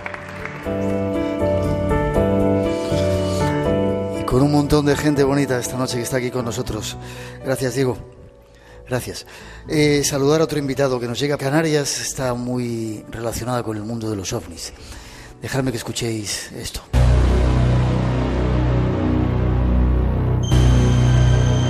Canarias es un territorio muy afín con el tema de los avistamientos ovnis. Han sido muchos los casos, cientos de testigos los que aseguran haber visto algo extraño en las islas. El mítico doctor Fernando Jiménez del Oso nos hablaba de ello en su legendario programa Más Allá. El pasado día 5... los ovnis, como no, fueron otra vez vistos sobre Canarias. Ustedes seguramente están al tanto porque esta noticia se ha difundido abundantemente en todos los medios de información. Han sido varios los medios de información que se han ocupado del caso. Fueron cientos de testigos, posiblemente miles de testigos. Hay documentación gráfica abundante, fotografías muy espectaculares. Fue algo sumamente extraño, de lo que se ha hablado mucho en las islas en estos días y también en la península, pero que lo que hace es volver a traer de actualidad el controvertido tema de las posibles bases submarinas de ovnis en torno o en las inmediaciones de las Islas Canarias. OVNIs en Canarias, bases submarinas. ¿Qué existe de real en todo ello? ¿Sigue el tema de actualidad en las islas? Contamos con nosotros con la presencia de un experto y junto a él vamos a tratar de buscar respuestas a este enigma. Saludar a un nuevo invitado que llega a nuestro programa, Ricardo Martín. ¿Cómo estás? Muy bien. Otro aplauso pido para él. Este señor es uno de los clásicos del mundo de los ovnis también. Bueno. Estuviste con Paco, nuestro Paco Padrón. Nuestro Paco Padrón. Una leyenda aquí en esta isla. Gracias a él se articuló un montón de movimiento, un montón de gente, un montón de personas que veníamos de diferentes partes aquí a los congresos que se organizaban y sobre todo se dio a conocer otro aspecto diferente de las Islas Canarias, ¿verdad? Yo creo que sí, que el tema de dar a conocer otro apartamiento, otra forma de ver las islas, Paco tuvo mucho que ver. Vale, ahí escuchábamos también a otra leyenda, Fernando Jiménez del Oso, hablando de noticias que en aquel tiempo se daban. Antes te pregunto, cuando estaba preparando el programa estaba leyendo información que había por ahí. Últimamente están dando leña a las Islas Canarias en contra de los ovnis, diciendo que nada de lo que se ve es verdad, que somos unos, ahí me incluyo, noveleros, alucinados, etcétera, etcétera, etcétera. Bueno, el canario es novelero. Sí, eso sí, pero eso quizás sea muy bueno en estos tiempos. Mira, independientemente de la caña que se nos pueda estar dando, antes te decía, fuera de micrófono, hace 4 días me hace llegar una persona, un radioaficionado, una grabación hecha de un tráfico, un avión que se acercaba a Tenerife Norte, y le dice a la torre: a las 11 de mi posición tengo un objeto, está por debajo de mí. Era de día, eran las 12 y pico del mediodía. Un objeto que está por debajo de mí y no lo tengo identificado. En la siguiente transmisión que hace la torre, le dice a otro tráfico que se está acercando, está bajando en el embudo que llaman los controladores, le dice: ¿ve usted el tráfico? Porque es que nos lo acaba de advertir el tráfico que viene antes que usted. ¿Ve usted el objeto? No, no lo veo, y como no lo veo y no interfiere en mi maniobra, lo voy a obviar. Eso es una conversación que me hacen llegar hace 4 días. Es decir, que se siguen viendo ovnis en estas islas. Y por la mañana. Hombre, pudo haber sido un dron, Miguel. Ya. Pero antes no había drones y se veían muchas cosas. Claro, por eso. Es que, como en la radio hay que... no podemos poner las comillas. Ah, ya. Tú te has dedicado a la radio, ¿no? Durante tiempo. Hice radio con Paco. en la época de Paco, director de Antena 3 Radio. Ajá. Después en la ya extinta Radio Isla, en emisoras municipales que Paco tuvo la oportunidad de dirigir, hice bastante radio con él. Ya. ¿Y estuviste arriba en el Teide cuando montamos aquel follón? Sí, en el 89. ¿Qué pasó ese día? ¿Qué crees que ocurrió? Hombre, ¿qué ocurrió? Ocurrió de todo y a lo mejor no ocurrió nada, pero sí es verdad que lo que hubo fue una simbiosis muy grande, un acercamiento entre todos los que estuvimos allí. Aquí hay gente que estuvo allí. Sí, bueno, aún hay quien lo recuerda. Yo estuve también llevando la cuestión de la protección civil en aquel momento, y lo que sí después hubo enseguida la legión de detractores. A aquel momento dijeron la suciedad, que era verdad, aquello quedó bastante sucio. Sí, a mí me dijeron que había quedado bastante... En algunos sitios estuvo bastante sucio. Pero vamos, era lógico, aquí nos reunimos 40.000 personas. 40.000 personas. Entonces quedó demasiado limpio para la cantidad de gente que estuvimos allí. Sin embargo, bueno, pues... Yo cuando hablé con las autoridades me dijeron que estaban contentos en ese sentido, y no sé si era coronel o general de la Guardia Civil, decía, hay que hacerlo el año que viene, Miguel. Sí, y además él decía que lo recuerdo porque estuvimos después hablando, cuando ya se terminó todo, la gente que habíamos estado encargada de la seguridad, y él decía que había sido impresionante con qué tranquilidad la gente se había movido y cómo se había participado en el acontecimiento. Vale, quiero que me cuentes algunas historias de ovnis que tú has vivido. Bien.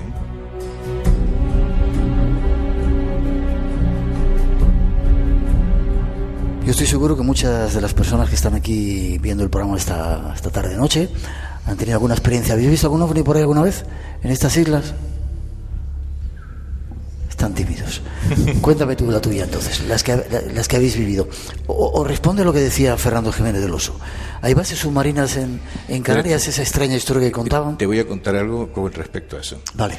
Un compañero que trabajaba en el Instituto Oceanográfico de Canarias, ya está hoy jubilado y retirado de toda la vida laboral, trabajó en su momento haciendo prospecciones del fondo marino, porque iban a tirar al fondo del mar, en algunos sitios específicos de la costa de la isla de Tenerife sobre todo, iban a tirar al fondo fuselajes de avionetas que en su momento pues ya no estaban para volar. ¿Y las tiraban al mar? Sí, las iban a tirar al mar, y chasis de camiones y de coches para convertirlos en pecios. O sea, para que los peces anidaran allí y se reprodujeran en eso. Entonces este hombre se dedicaba a buscar los fondos marinos más propicios para comenzar los pecios. Frente a la playa de la Tejita, él pasaba con el barco que hacía la prospección, y entonces pasaban con una especie de sonar y sacaba unas fotos, te estoy hablando de mediados de los 80. Y sacaba unas fotos del fondo marino que después en el instituto pues iban a parametrizar de alguna manera para ver si aquel sitio era el idóneo o no. En una de las fotos sale un tremendo disco en el fondo del mar. La foto, cuando él la ve en el barco, llama a la comandancia de Marina y le dice, acabo de ver esto. Entonces desde la comandancia de Marina dicen, usted no toque puerto, usted venga directamente aquí y traiga la fotografía. Eso hizo. Adiós, fotografía. Desapareció. ¿Habéis visto cómo cuentan las historias? ¿Estáis a gusto aquí?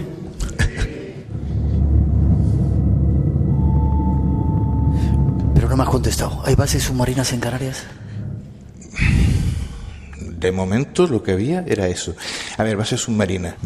¿Por qué no? Luego te preguntaré por qué nos atacan. Mira, por ahí andar. Te preguntaré por qué nos atacan tanto esa gente que dicen que todos son novelerías de los canarios y que todo es mentira, a pesar de los miles, yo diría decenas de miles de testigos que hay en estas islas y millones en todo el mundo que han visto cosas extrañas al menos. Pues a lo mejor creo que debe haber un punto de envidia en eso. Sí. O sea, porque tú lo ves y yo no. Yo he visto algunas cosas. No, yo también. Pero que a lo que me refiero es que alguien puede pensar, ¿Por qué Miguel lo ve? ¿Por qué Ricardo lo ve? ¿Por qué yo no? Si yo voy todo el día mirando al cielo. Ya, cuéntame lo que has visto. A ver, yo tuve la oportunidad con Paco, tuvimos un avistamiento para la gente que conoce la isla de Tenerife en el Pico de las Flores. Pico de las Flores. ¿Dónde está eso? En la carretera que sube al Teide, aproximadamente en el kilómetro 13. Había una alerta OVNI a nivel nacional. Creo recordar que la coordinaba Antonio José Ales, me parece. Fue hace ya, pues eso, por lo menos 30 años y no más. También os recuerdo para él. Sí. Alguien que estaba muy olvidado en estos temas y hizo mucho por el mundo de los ovnis, sí señor. Pues entonces Antonio llamó a Paco, le dijo lo que se iba a montar esa noche y que él había hablado con un miembro de la URE, de la Unión de Radioaficionados Españoles, que eran los que iban a coordinar las transmisiones. No había móviles en aquel momento, en aquellos años. Iba a coordinar las transmisiones en todo el territorio nacional de esa alerta. Entonces, a Andalucía y Canarias la iba a coordinar un radioaficionado de la provincia de Cádiz. Paco me dio el número de teléfono, me dijo, hombre, ponte de acuerdo con él y ya, pues vemos cómo. Bueno, muy bien. Hablamos, quedamos la frecuencia en la que íbamos a transmitir, los horarios, etcétera, etcétera. Y nos fuimos al Pico de las Flores, Paco Padrón, otro compañero más, Luis González y yo. Llegamos allí, el tiempo estaba perfecto, hacía un fresquito como para estar como una rebequita. Y bien, todo muy bien. El cielo limpio, había otros compañeros que estaban ubicados en el Médano. Establecimos contacto con ellos por las emisoras, todo estaba bien, sin problemas. Nosotros también tenemos buen tiempo aquí, pues para adelante. Yo estuve hablando con medio mundo, con la emisora. Contacté con 10, 12, 15 países, esperando a que fuera la hora de comenzar el programa, etcétera. Entonces, de repente se nos vino encima la bruma, no veíamos nada, no veíamos fuera del coche. Entonces, mira cómo están todos escuchando. Entonces Paco me dijo, tú conociste a Paco, que era puro nervio, y dice, ¡sal fuera del coche! Mira a ver qué es lo que pasa. Bueno, espera. Salimos, hacía frío, me tuve que dar en la punta de los dedos con una llave inglesa para comprobar las antenas, si estaban bien. Pues esto está bien. Bueno, pues nada, pues llamábamos, yo llamaba al radioaficionado gaditano, no me escuchaba, no se oía nada, se oía el típico ruido blanco de y ya está. Entonces, de repente la niebla se abrió como si hubieras metido una tijera, abrió el cielo y vimos pasar una bola de color azul, el tamaño aproximado que tenía era un poco más que entre una pelota de ping pong y una pelota de tenis. La vimos pasar. ¿Despacito, rápido? Sí, la vimos pasar. ¿Haciendo ruido? No, ruido ninguno, no alumbraba. O sea, la luz era suya, no alumbraba el suelo ni nada, la vimos pasar. Pudo ser 20 segundos, no lo sé. De repente aceleró, se fue sobre la isla de Gran Canaria y automáticamente, en el momento que la perdimos de ver, empezó a escucharse a los radioaficionados en el equipo. Como si aquella cosa, aquel objeto estuviera... Nos hubiera de alguna manera capado la transmisión. Yo llamé al gaditano, me dijo, si yo te estaba escuchando, yo te estaba respondiendo tu llamada. Digo, aquí no oíamos nada, mira, acabamos de ver esto y bueno, no sabemos qué es. Yo contacté con los amigos que estaban en el Médano, nosotros no hemos visto nada. Bueno, pues nada, pues fue para nuestros ojos nada más. Qué curioso. Pido que si estás por ahí, Carlitos Simancas, vente por aquí que tienes que contarnos una cosita. ¿Estás por ahí, Carlos? Bueno, ahora le buscarán. El Gomero se nos ha escapado, porque te quería preguntar sobre ese extraño misil ovni o que fue que se vio durante un tiempo y decían que era un misil. Bueno, que aquí no tenía nada que ver. Dos avistamientos, el famoso al que se refería Fernando. Sí. Y después otro que se vio en Abades, en el sur de Tenerife. No se vio realmente, sino se escuchó un gran estruendo, se estuvo buscando, hubo policía, hubo militares en la zona y realmente nunca se supo qué fue lo que cayó al mar y si realmente cayó algo al mar.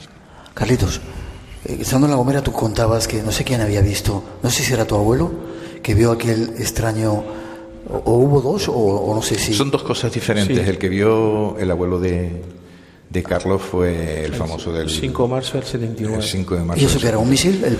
Vale, tenemos que ponernos en situación. Hay 2 puntos, ¿no? Mi abuelo ve salir del barranco junto con mis abuelos compañeros, junto con Vidal, de radioaficionados aquí de Ricardo. Ricardo es radioaficionado. Mi abuelo sale de una reunión de URE, era sobre las 8 de la tarde. Unión de Radioaficionados Españoles. Exactamente, sale de La Gomera, sale y subiendo ya a San Sebastián para llegar hasta la cumbre, para bajar a Playa de Santiago, del barranco del Cabrito, a mi abuelo le sale una luz enorme, lo ciega, las transmisiones empiezan a tener interferencia porque Vidal lo está viendo y está llamando a mi abuelo que salga. Un señor que era camionero en aquel momento de la Fred Olsen, de los noruegos, ve pasar a mi abuelo con una exhalación y ve esa luz haciendo maniobras en el aire. Pero lo más curioso es lo que cuentan los marineros de la María Vitarte, un pesquero de mi pueblo de Playa de Santiago, fondeado enfrente de Alojera. Ellos, unos marineros, están en popa, el mar está completamente quieto, ellos dicen, además te hacen siempre las mismas señas, palma hacia arriba, ¿no? La mar echada, están fondeados porque están haciendo una reparación a una máquina y de repente algo sale detrás de La Gomera. Ellos me dicen que son del tamaño como de unos 3 campos de fútbol, que se posa sobre de ellos. El capitán en todo momento empieza a tocar para poner marcha porque la idea era embarrancar el barco por la playa de Alojera y salir por tierra. Pica en cabo, avante toda. El jefe de máquina, que hoy tiene un restaurante, sale y ve dice que un montón de luces le quema la cara, otro marinero se bota al agua. Y cuando tú le preguntas, ¿aquello era un misil? Dice, Carlos, yo no he visto un misil, pero no creo nunca que un misil vaya hacia La Palma, regrese hasta nuestro punto y se vaya hacia el Hierro a una velocidad muy despacio. Ya. Te voy a contar la cara B. Breve, si puedes. Sí. En ese mismo, cuando yo tengo conocimiento de lo que cuenta Carlos, como a los 2 meses, hablo yo con un guardia de seguridad que estaba en el sur de la isla de Tenerife. Y él le comenta a un compañero que también guardia de seguridad estaba en unos invernaderos, le dice, ¿has visto la luna cómo está iluminando la playa? Si la luna la tienes tú detrás. ¿Qué me dices? Estaba viendo, era eso que cuesta. Bueno, pues si quieren, en la página de JJ Benítez tiene las fotos que sacó Joaquín Nebro, el alcalde de Alajerón en aquel momento, y que tuvo la visita de hombres. Sigue el misterio en Espacio en Blanco con Miguel Blanco. La madrugada del sábado al domingo a las 2 en Radio Nacional de España.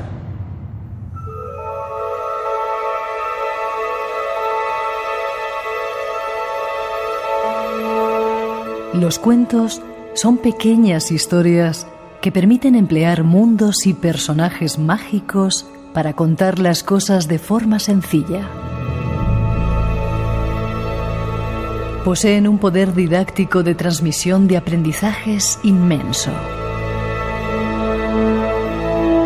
A través del cuento, entramos en un mundo mágico donde toda realidad es posible. A través del cuento se transmiten de forma inconsciente valores sociales y culturales. Es y ha sido una forma de transmitir la cultura en todos los pueblos. Esta noche tenemos con nosotros a un buen grupo de cuentacuentos. Dejemos que nos transporten hacia la magia con sus relatos. Volver a saludar a Fabio González, el organizador, el responsable de que estemos aquí. Buenas noches de nuevo, Fabio. Uno de los conspiradores. También contó con el apoyo de Diego, de Fran, el director de la biblioteca que está por aquí, de Laura Escuela. Tropa. Creo que tienes que decir unas cuantas cosas ¿lo haces ahora? Lo hago ahora, si quieres. Venga, sí, dar gracias a todos que tengas que dar gracias. Pues dar gracias al Organismo de Cultura del Ayuntamiento de Santa Cruz de Tenerife, a la Biblioteca Municipal, de nuevo gracias, Fran, el director de la biblioteca, al TEA, al Tenerife Espacio de las Artes, pues a la obra social de la Caixa, que nos ha apoyado muchísimo. Y como en todo festival a veces suceden anécdotas, Tenemos una dulce, hay una sorpresa que te espera. Pero sabrán ustedes que en las bibliotecas no se puede comer. Vamos. Sí, vamos a degustar una tarta muy especial, con mucho misterio, pero no puede ser aquí. Y conseguimos un aliado de última hora, que está aquí cerca en la calle de la Noria, el restaurante Baobab, al que yo personalmente tengo que agradecerle, que ayudara a una persona muy amante de este programa a compartir con ustedes, y están convidados a degustar esa tarta. Vale. Además al Ministerio de Cultura, de las Culturas, las Artes y el Patrimonio de Chile, que ha traído dos personajes, Nicole Castillo y Andrés Montero. Buenas noches. Buenas noches. Chilenos. Chilenos de Santiago. ¿Os ha gustado el programa? Nos ha encantado, lleno de misterio. ¿Quién va a contar algún cuento? Porque estamos a puntito de terminar. Antes de decirte a ti, Fabio, es curioso, y yo os doy las gracias que todavía sigáis con esa tradición. Lo decía antes, ¿no?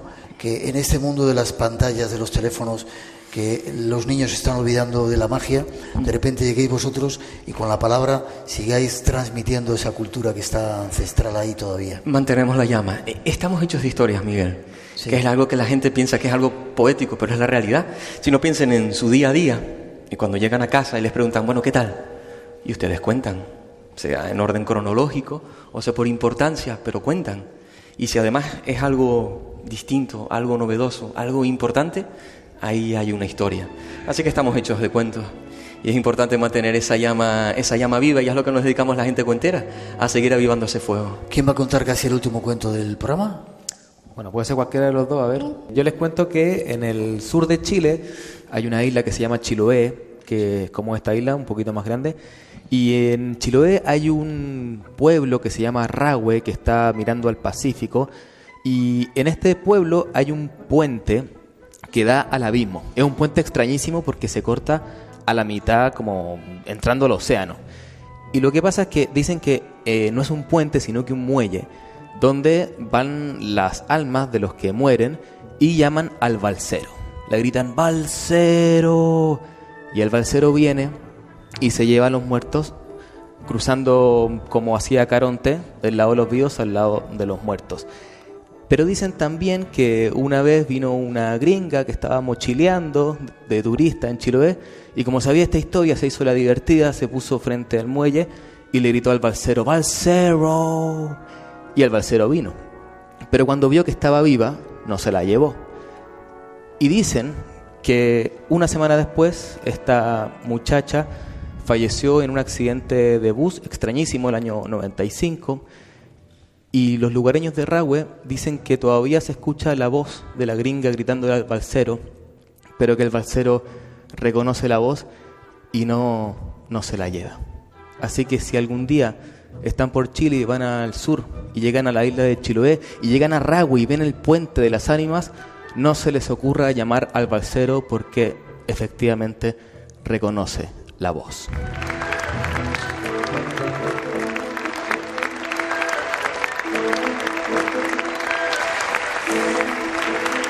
Gracias, Nicole, gracias, Andrés. Espero que os haya gustado estar en el programa. Gracias por la historia.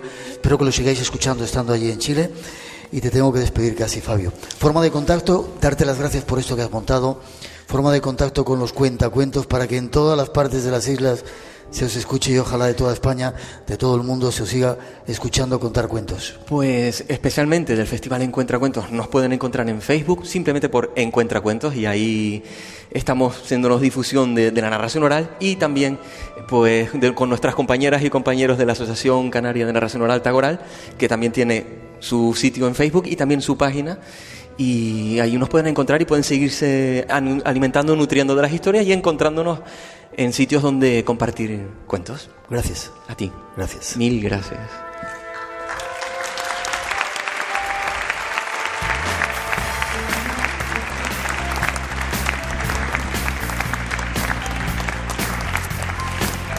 Y hemos de terminar. Ha sido un placer estar aquí con vosotros en estas islas. Ojalá hayáis disfrutado de este programa que hemos hecho. Ojalá hayáis disfrutado. Nos vayáis porque hay tarta que queremos compartir con todos, porque es un pedazo de tarta muy grande. Dar las gracias a un hermanito, a Bilú Sánchez, hermanita, y a Carlos Mendo, que se han ocupado de ayudarnos en toda esta historia. En 7 días regresamos. Hay muchas cosas todavía que queremos contaros. No será en Canarias, pero el misterio continúa. Gracias a todos por haber estado aquí. Nos vemos en el espacio en blanco. Un aplauso para vosotros. Gracias.